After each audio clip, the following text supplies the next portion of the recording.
పాజిటివ్గా ఉండాలి అని అంటాం మనం. చాలా పాజిటివ్ ఉంటే మంచిది, నెగిటివ్ ఉండొద్దు, నెగిటివ్ ఆలోచించొద్దు అంటారు. కానీ అది ఆల్ సిచ్యువేషన్స్లో కుదరదు కదా. టెన్షన్ పడినప్పుడు ఓకే, డోంట్ వరీ, బాగానే ఉంటారు, అంతేం కాదు అని కొన్ని విషయాల్లో చెప్పొచ్చు, ఇంటర్వ్యూస్లో, వేరే వేరే విషయాల్లో. కానీ లైఫ్ అండ్ డెత్ సిచ్యువేషన్స్ ఉంటాయి, చాలామందికి అలాంటి సిచ్యువేషన్స్ వస్తాయి. అలాంటప్పుడు ఎవరైనా పాజిటివ్గా ఉండమని ఎలా చెప్పాలి, చెప్తే అసలు అది పాసిబులా? స్పెషలీ క్యాన్సర్ కానీ ఇన్క్యూరబుల్ డిసీజెస్ ఉన్నాయి, అలాంటప్పుడు వాళ్ళ డెత్ ముందే 6 months 3 months మ్యాక్స్ అని చెప్తారు. వాళ్ళంతా పాజిటివ్గా ఎలా ఉండాలి? కర్మ సిద్ధాంతం ప్రకారంగా మనకి ప్రతి ఒక్క సిచ్యువేషన్ ఏదైతే ఇస్తారో దాని నుంచి మనకి 4వ అధ్యాయం 3వ అధ్యాయం భగవద్గీతలో యజ్ఞ గురించి చెప్తారు కృష్ణ. ఈ యజ్ఞ అనేది ఏం చేస్తుందంటే మన యాక్టివిటీని యజ్ఞ రూపంలో చేస్తే మనం కర్మ నుంచి బయటపడతాం. మన కర్మ బంధనం నుంచి, మన కర్మ ఏదైతే మనం ఇప్పుడు ఈ సిచ్యువేషన్లో ఉన్నామో మంచి చెడు అనుకుంటున్నాం కదా, ఇదంతా కర్మ యొక్క రియాక్షన్. సో దాని నుంచి బయటపడే అవకాశం ఉంటుంది. కానీ ఎలా చేయాలంటే కార్యం యజ్ఞ రూపంలో చేయాలి. హరే కృష్ణ, అందరికీ నమస్కారం. నేను మీ రాధిక.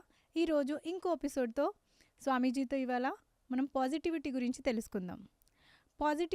పాజిటివ్గా ఉండాలి అని మనం అనుకుంటాం, కానీ అన్ని వేళల్లో అది కుదురుతుందా?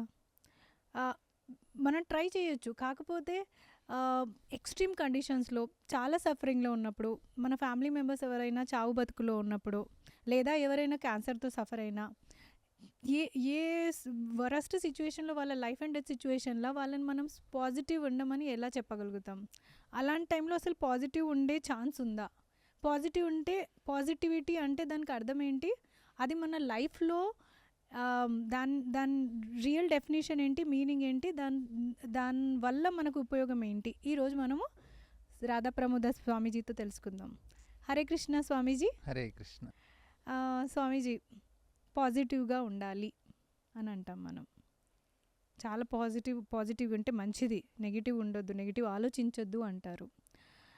కానీ అది ఆల్ సిచ్యువేషన్స్లో కుదరదు కదా. టెన్షన్ పడినప్పుడు ఓకే, డోంట్ వరీ, బాగానే ఉంటారు, అంతేం కాదు అని కొన్ని విషయాల్లో చెప్పొచ్చు, ఇంటర్వ్యూస్లో, వేరే వేరే విషయాల్లో. కానీ లైఫ్ అండ్ డెత్ సిచ్యువేషన్స్ ఉంటాయి, చాలామందికి అలాంటి సిచ్యువేషన్స్ వస్తాయి. అలాంటప్పుడు ఎవరైనా పాజిటివ్గా ఉండమని ఎలా చెప్పాలి, చెప్తే అసలు అది పాసిబులా? స్పెషలీ క్యాన్సర్ కానీ ఇన్క్యూరబుల్ డిసీజెస్ ఉన్నాయి, అలాంటప్పుడు వాళ్ళ డెత్ ముందే 6 months 3 months మ్యాక్స్ అని చెప్తారు. వాళ్ళంతా పాజిటివ్గా ఎలా ఉండాలి, అసలు ఉండగలుగుతారా? ఇది పాజిటివ్గా ఉండటం అనేది ఒక సైన్స్. ఇదేంటంటే మనకి మన ఎగ్జిస్టెన్స్ 3 లెవెల్స్లో ఉంటుంది. ఒక ఫిజికల్ ఎగ్జిస్టెన్స్ ఉంటుంది, ఒకటి మెంటల్ లెవెల్లో ఉంటుంది, ఒకటి స్పిరిచువల్ లెవెల్లో ఉంటుంది. సో మన ఎగ్జిస్టెన్స్ బట్టి మనకి ఏ లెవెల్లో గ్రోత్ ఉండాలనేది మనం నేర్చుకుంటాం. ఒకటి physical level growth, mental level growth, spiritual level growth కూడా 3 లెవెల్స్లో ఉంటుంది మనకి. అయితే ఇప్పుడు మనకి ఏదైనా డిసీజ్ వచ్చింది, మనం పాజిటివ్గా ఉండమని అంటున్నారు. అయితే ఒక రకంగా చూస్తే అది ఎంత ప్రాక్టికల్గా అనిపించదు. అరే నేను ఇప్పుడు సఫర్ అవుతున్నాను, ఒక 6 monthsలో నేను చనిపోతాను, నాకు మా ఇంట్లోనే నాకు చాలా క్లోజ్గా ఉన్న వాళ్ళు చనిపోయారు, ఇప్పుడు పాజిటివ్గా ఉండటం అంటే అది కొంచెం హార్ష్గా కూడా ఉంటుంది. మీరు కొంచెం ప్రాక్టికల్గా మాట్లాడొచ్చు కదా అనుకుంటాం. కానీ ఇక్కడ ఏంటంటే మన అండర్స్టాండింగ్ డిఫరెంట్ లెవెల్లో ఉండాలి. మనకి ఈ సిచ్యువేషన్ ఎందుకు వచ్చిందో అర్థం చేసుకోవాలి ఫస్ట్, దాన్ని బట్టి మనం యాక్షన్ చేసుకోవాలి. ఎట్లా అంటే నేను ఒక స్టోరీ చెప్తాను. ఒక చైనీస్ స్టోరీ, చాలా ఫేమస్ స్టోరీ ఇది. ఒక చైనీస్ వ్యక్తి, ఆయన ఇంట్లో ఆయనకు ఒక మంచి గుర్రం ఉంటుంది. అయితే అది చాలా అందంగా ఉంటుంది, చాలా స్ట్రాంగ్గా ఉంటుంది. రాజు పెద్ద పెద్ద వాళ్ళందరూ మాకు ఆ గుర్రాన్ని అమ్మేసే అంటారు, ఆయన ఎవరికి అమ్మరు. ఆయన అంటారు ఇది నా ఫ్యామిలీ మెంబరు, వేరే వాళ్ళకి ఎలా అమ్ముకుంటాను. అయితే ఒకసారి అది అడవికి వెళ్ళిపోతుంది, మళ్ళీ తిరిగి రాదు, అంటే మిస్ అయిపోయింది అది. అయితే ఊళ్ళో వాళ్ళందరూ వచ్చి అంటారు, అరే మీ గుర్రం పోయింది, నువ్వు మూర్ఖంగా నీతో పాటే ఉంచుకున్నావు, అమ్మేసినా పోయి ఉండేది, అట్లీస్ట్ డబ్బులన్నా వచ్చి ఉండే అని. ఆయన అంటారు మీకు చాలా నష్టం జరిగిందంటే. నష్టం ఉంది, లాభం ఏంటి, ముందు నాకు గుర్రం ఉండేది, ఇప్పుడు గుర్రం లేదు. సో నాకేం పెద్దగా నష్టం లాభం ఏముంది దీంట్లో, ముందు ఉండేది నాకు, ఇప్పుడు లేదన్నారు. అయితే వాళ్ళు అన్నారు నువ్వు మూర్ఖుడు అని అనుకున్నావు, కానీ ఇంత మూర్ఖుడు అని మాకు ఉంది తెలియదులే అనుకుని వెళ్ళిపోయారు. అచ్చా! అయితే ఒక వారం 2-3 రోజులయ్యాక అది ఒక 4-5 వేరే గుర్రాల్ని తీసుకొస్తుంది. హ్మ్. అందరూ వచ్చి అంటారు, "ఆహా! ఎంత అదృష్టం నీకు, ఒక గుర్రం పోయిందనుకుంటే ఇప్పుడు 5 గుర్రాలొచ్చాయని. నీకు మంచి జరిగింది, అదృష్టం మంచిగా ఉంది, మంచి జరిగిందంటే." మంచే ఉంది, చెడే ఉంది. ముందు గుర్రం ఉండేది, తర్వాత లేదు. ఇప్పుడు 5 గుర్రాలున్నాయి. సో, దాంట్లో మంచి, చెడు ఏంటి, ఎట్లా ఉన్నదనేది యాక్సెప్ట్ చేస్తుంది దాన్ని ఉన్నదున్నట్టుగా. హుహు. వాళ్ళకేం అర్థం కాలే. అయితే ఆ గుర్రం వచ్చింది, దాన్ని ట్రైనింగ్ ఇయ్యటానికి పోతూ వాళ్ళ అబ్బాయి దాని మీద ఎక్కుతాడు. ఆయన కింద పడి కాలు ఇరిగిపోతుంది. అందరూ వచ్చి, "అయ్యో! మీ అబ్బాయి కాలు ఇరిగిపోయిందంటే," దీంట్లో మంచేముంది, చెడేముంది, నార్మల్‌గా నా పిల్లవాడున్నాడు కానీ ఇప్పుడు కాలు ఇరిగిపోయింది. అంతే కదా అన్నారు. అయితే వాళ్ళకేం అర్థం కాలేదు. అయితే ఆ రాజ్యం వేరే రాజ్యం మీదకి యుద్ధానికెళ్ళింది. అక్కడున్న వాళ్ళ యువకులందరినీ రాజు కంపల్సరీ మీరు యుద్ధం చేయాలని తీసుకొనెళ్తారు. కానీ పిల్లవాడు కాలిరటం వల్ల వీళ్ళని తీసుకొనెళ్ళరు. వాళ్ళందరూ వచ్చి అంటారు, "ఓహో! నా అదృష్టం, మీ పిల్లవాడు కాలిరటం వల్ల యుద్ధానికెళ్ళలేదు. యుద్ధంలో చనిపోయే అవకాశం ఉంది కదా" అని. ఆయన అంటారు, "మంచేముంది, చెడేముంది, అప్పుడు ఇలా జరిగింది, ఇప్పుడు ఇలా జరిగింది. ఎందుకు ఇలా మాట్లాడుతున్నారు మీరు? ఏ సిచ్యువేషన్ దానికి నా హ్యాపీనెస్‌కి ఏం కనెక్షన్" అన్నారు. అంటే ఈ సిచ్యువేషన్‌లో ఈ కథ వల్ల ఏమర్థం చేసుకుంటామంటే, ఆ సిచ్యువేషన్‌తో మనం ఐడెంటిఫై చేసుకోవట్లేదు మనం.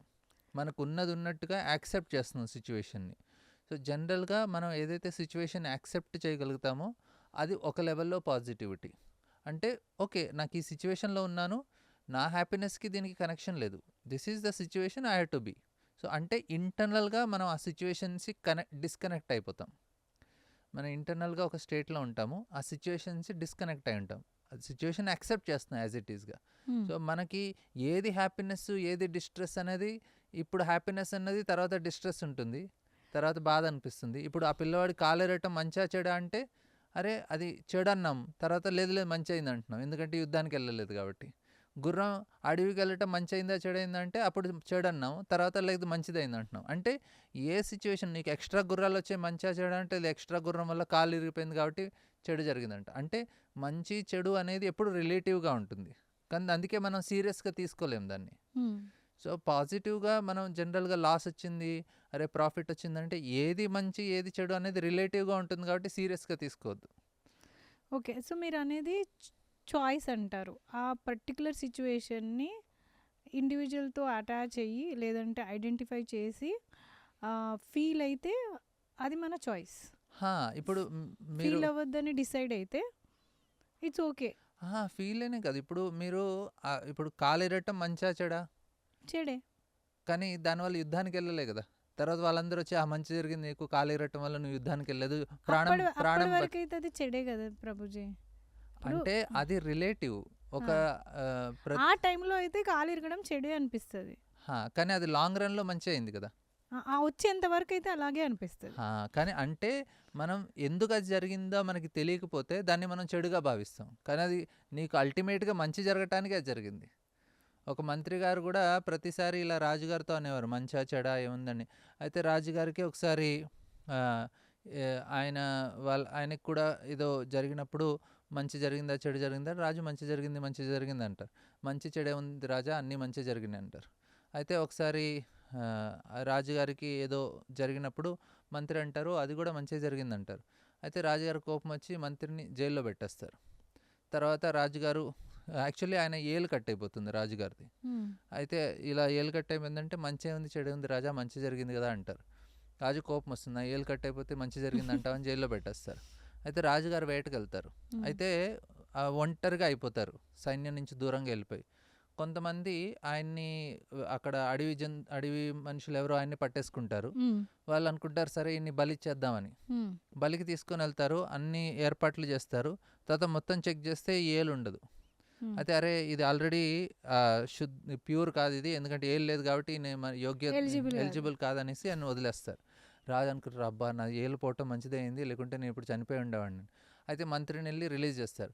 ఆయన అంటారు మంత్రి గారితో, అరే నీకేం మంచి జరిగింది, నువ్వు జైల్లో ఉన్నావు కదా, నాకంటే మంచి జరిగింది ఏలు కట్టకపోతే. మంత్రి అంటారు, నేను మీతో పాటు ఉంటే మిమ్మల్ని కాదు నన్ను బలిచ్చిండేవారు, ఎందుకంటే నా చెయ్యి అన్ని కాళ్ళు కరెక్ట్గానే ఉన్నాయి, అందుకే నాకు కూడా మంచి జరిగింది. జైల్లో ఉండటం వల్ల మీకు ఏలు కట్ అవటం వల్ల మీ ప్రాణం బతికిపోయింది, నేను జైల్లో ఉండటం వల్ల నా ప్రాణం మిగిలిపోయింది, నేను చనిపోయి ఉండేవాడిని. అంటే ఏ సిచ్యువేషను మంచి చెడు అనేది మనం ఇమీడియట్గా దాన్ని అసర్టైన్ చేయలేము.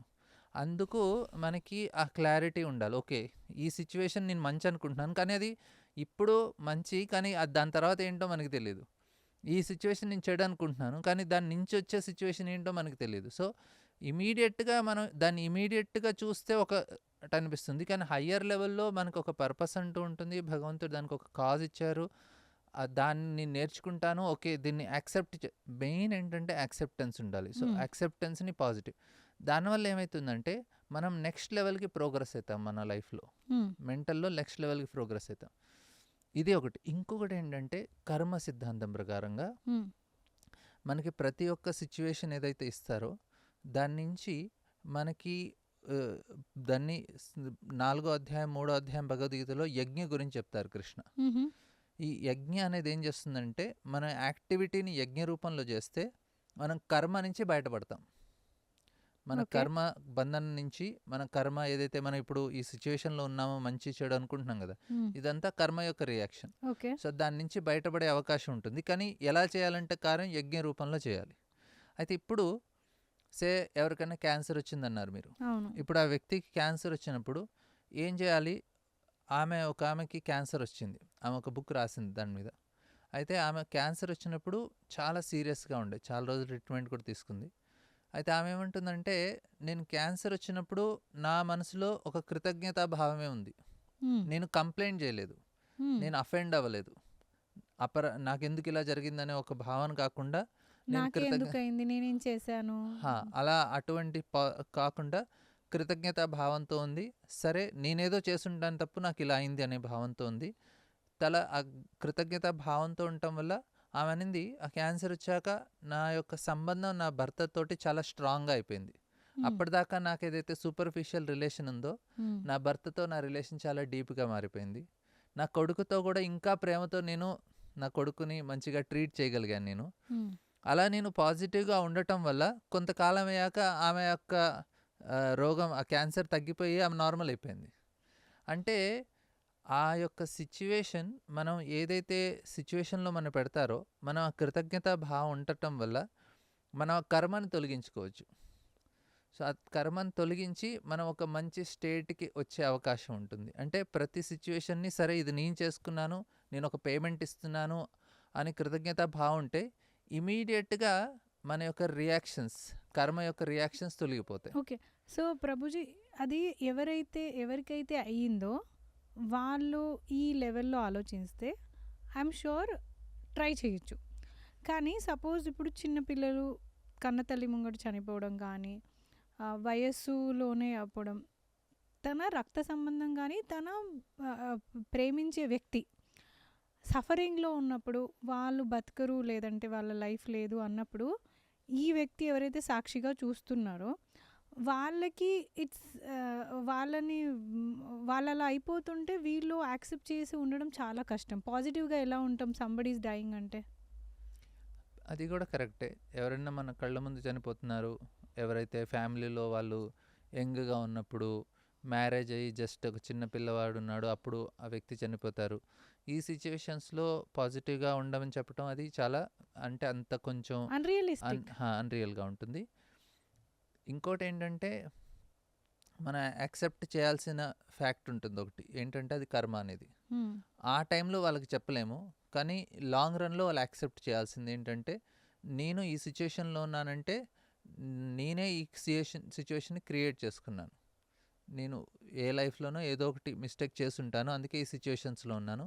ఇప్పుడు నేను కొంచెం గ్రేట్ఫుల్గా ఉండి భగవంతుడిని, సరే నేను ఏదో చేశాను తప్పు, నన్ను క్షమించండి, నాకు ఇప్పుడైనా ఒక ఏంటంటే చూడండి, సెయింట్ ఫ్రాన్సిస్ ఆయనదొక సేయింగ్ ఉంటుంది. ఏమిటంటే ఆయన అంటారు, భగవంతుడా, నేను ఏదైతే పరిస్థితులు మార్చలేనో వాటిని ఎదుర్కొనే శక్తిని నాకు ఇవ్వండి, నేనేదైతే మార్చగలుగుతానో దాన్ని మార్చుకునే శక్తిని ఇవ్వండి, నాకు పట్టుదలని, నాకు ఏ సిచ్యువేషన్ ఏంటో అర్థమయ్యే బుద్ధిని కూడా ఇవ్వండి. ఇది మార్చగలిగే సిచ్యువేషనా, మార్చలేనటువంటి సిచ్యువేషనా, దానికి బుద్ధి కూడా ఇవ్వండి.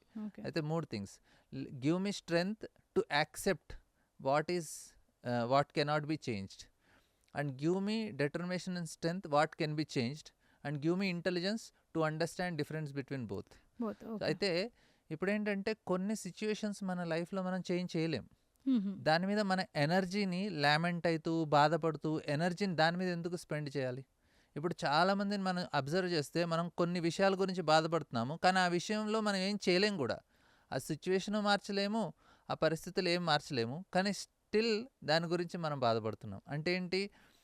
ఆ ఎనర్జీ వేస్ట్ చేస్తున్నాం మనం దాని మీద. అంతే. సో మనకి ఏంటంటే అక్కడ యాక్సెప్ట్ చేసుకునే స్ట్రెంగ్త్ కావాలి. దాన్ని సరైన బుద్ధి అంటారు. మ్మ్. సో బుద్ధి ఎవరికైతే స్ట్రాంగ్గా ఉంటుందో వారు అట్లాంటి సిచ్యువేషన్స్ వచ్చినప్పుడు యాక్సెప్ట్ చేయగలుగుతారు. ఓకే. సో అది యాక్సెప్ట్ చేసే స్ట్రెంగ్త్ కావాలి మనకి. ఏదైతే మార్చుకునే కెపాసిటీ ఉందో అది మార్చుకోవడానికి రెడీగా ఉండాలి మనం. సో ఇప్పుడు ఇలా మీరు చెప్పిన ఎగ్జాంపుల్లో అది యాక్సెప్ట్ చేయాల్సిన సిచ్యువేషన్. సో దాని గురించి మనం స్ట్రెంగ్త్ గురించి ప్రే చేయాలి భగవంతుడికి. భగవంతుడు నాకు స్ట్రెంగ్త్ ఇవ్వండి ఈ సిచ్యువేషన్ యాక్సెప్ట్ చేయాలని. పాజిటివ్ గురించి చాలా మంచి ఎగ్జాంపుల్స్తో బాగా చెప్పారు ప్రభుజీ. విన్నారు కదండి, ఈరోజు పాజిటివ్ అంటే మనం జస్ట్ మనకు మంచి జరగడం, అంత మన ఫ్యూచర్ బాగుంటుంది, లేదంటే హ్యాపీగా ఉంటాము. మైండ్లో పాజిటివ్ అంటే మన సౌకర్యం తగ్గట్టు రిజల్ట్ ఉంటుందనే మైండ్ సెట్తో మనం ఉన్నాము. కానీ రియల్ పాజిటివిటీ అంటే ఏం చెప్పారంటే ప్రభుజీ మనకి, ఫస్ట్ ఆఫ్ ఆల్ మన 3 లెవెల్ ఆఫ్ ఎగ్జిస్టెన్స్ని మనం గుర్తించాలి. Physical level, spiritual level, soul level, emotional level. ఈ 3 లెవెల్లో ఉంటాం. సో మనము ఈ లెవెల్స్ ఎగ్జిస్టెన్స్ని యాక్సెప్ట్ చేసి అందులో కొంచెం మనం మన వివేకాన్ని, మనకున్న జ్ఞానాన్ని, లేదంటే ప్రభుజీ చెప్పిన ఎగ్జాంపుల్స్, ప్రభుజీ మనకి డీపర్ కాకుండా బేసిక్ చైనీస్ గుర్రం కథ చెప్పారు, దాని తర్వాత ఒక రాజు కథ చెప్పారు. అంటే నెగిటివ్ సిచ్యువేషన్ ఒక టైం తర్వాత అది ఆల్మోస్ట్ లైఫ్ సేవింగ్ అయింది. ఫస్ట్ కథ అయితే చాలా బాగా చెప్పారు ప్రభుజీ. అంటే ఏదొచ్చినా ఆ వ్యక్తి ఆ సిచ్యువేషన్తో అటాచ్ అవ్వలేదు. అది ఉంది, ఇది లేదు, ఓకే ఇది ఉంది, ఇది లేదు, అది వచ్చినా సంబరపడలేదు, పోయినా బాధపడలేదు. సో హీ వాజ్ నాట్, తను అటాచ్డ్ లేకుండా సిచ్యువేషన్కి, హీ వాజ్ నాట్ ఐడెంటిఫైయింగ్, అంటే అటాచ్డ్, దాంతో బంధంలో ఉండి మోహపోలేదు, ఆ దుఃఖాన్నైనా సుఖాన్నైనా. సో అలా ఉన్నప్పుడు మనకి నెగిటివ్ థింకింగ్ కానీ, లేదంటే ఆ పాజిటివ్ థింకింగ్ అంటే ఏదో మన ఆల్వేస్ మన ఫేవర్లో ఉండి మనం సక్సెస్ అయ్యి, ఐ థింక్ ఆ పాజిటివిటీ మనం ఇక్కడ మాట్లాడట్లేదు. మనకి ఎంత వరస్ట్ సిచ్యువేషన్ వచ్చినా, అంటే నేను స్వామీజీకి ఇవాళ క్వశ్చన్ చేసింది ఆల్మోస్ట్ లైఫ్ అండ్ డెత్. అలాంటప్పుడు కూడా మన ప్రారంధం, లేదంటే మనం ముందు చేసిన దానికి తప్పిస్తే దేవుడు మనకు అలాంటి సిచ్యువేషన్ తీసుకెళ్ళలేదు. ఏదో ఒక రోజు నేను చేసిన మూమెంట్కి ఈరోజు రిజల్ట్ వస్తుందనే భావనతో ఉంటే హాఫ్ మన పెయిన్ వెళ్ళిపోతుంది. సెకండ్ హాఫ్ ప్రభుజీ చెప్పినట్టు గ్రేట్ఫుల్, అంటే కృతజ్ఞత భావన. ఈ మధ్య గ్రాటిట్యూడ్ అనే పదంతో అందరూ జనరల్స్ ఎవ్రీడే ప్రాక్టీస్ చేస్తున్నారు, which is a good thing. కాకపోతే ఇంకా కొంచెం డీపర్ లెవెల్లో వెళ్తే మనము ఏ సిచ్యువేషన్లో కూడా మనకు బెస్ట్ వచ్చింది అని యాక్సెప్ట్ చేసేసి కంటిన్యూ గ్రాటిట్యూడ్ మన భగవంతుడి పైన పెడితే మనకు ఆ సిచ్యువేషన్ నుంచి కొంచెం టైం తర్వాత మనం దాని నుంచి బయటకు వచ్చేస్తాము. అది పాజిటివిటీ. థర్డ్ విషయం ఎంత బాగా చెప్పారంటే, మనకు ఎన్నో విషయాల్లో మనం హెల్ప్లెస్. ఆ హెల్ప్లెస్ సిచ్యువేషన్ ఉన్నప్పుడు మనం దాన్ని తట్టుకొని మన జీవితంతో ఇంకా చేయాల్సిన పనులు చేయడానికి మన ఫ్యూచర్ ఎగ్జిస్టెన్స్కి స్ట్రెంగ్త్ కావాలి. సో మనం దేవుడితో ఆ హెల్ప్లెస్ సిచ్యువేషన్లో మిరాకిల్స్ ఇమ్మీడియట్ కాకుండా మన లోపల చేంజ్ ఎక్స్పెక్ట్ చేయాలి. సెకండ్ పాయింట్, ఒకవేళ అది వీ కెన్ చేంజ్ ఎవ్రీథింగ్ అంటారు, నథింగ్ ఈజ్ ఇన్ డెస్టినీ అనే స్టేట్మెంట్ కూడా ఉంటుంది. మనం ఏదైనా మార్చుకోగలము, మనలో ఆ శక్తి ఉంది, మానవుడు ఏదైనా చేయగలుగుతాడు. అది ఎప్పుడు మారే సిచ్యువేషన్లో దాన్ని మనం మార్చడానికి మనకు స్ట్రెంగ్త్ ఇవ్వమని దేవుణ్ణి అడగాలి. 2 విషయాల్లో స్ట్రెంగ్త్ అడుగుతాం, రెండిట్లో తేడా ఏంటి, ఎలా తెలియాలి? అది మార్చేదా, మనం మారేదా?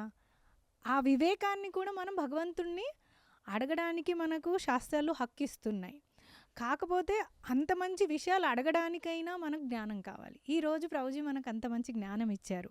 సో మనం ఈ రోజు నుంచి పాజిటివ్ అంటే మన ఫేవర్, మన ఫ్యూచర్, మన సక్సెస్, హ్యాపీనెస్, ఇవన్నీ చుట్టూతో కాకుండా మనం ఎప్పుడు ఆనందమయ స్టేట్, హ్యాపీనెస్ స్టేట్లో ఉండాలంటే సిచ్యువేషన్స్తో డిటాచ్డ్ అయ్యి మన బెస్ట్ మనం చేసుకుంటూ దేవుడికి మంచి కృతజ్ఞత భావంతో ఉండి, యాక్సెప్టెన్స్ ఉండి ఇలాగే భక్తి చేస్తుంటే ఐ థింక్ మనం అందరు పాజిటివ్గా ఉండొచ్చండి.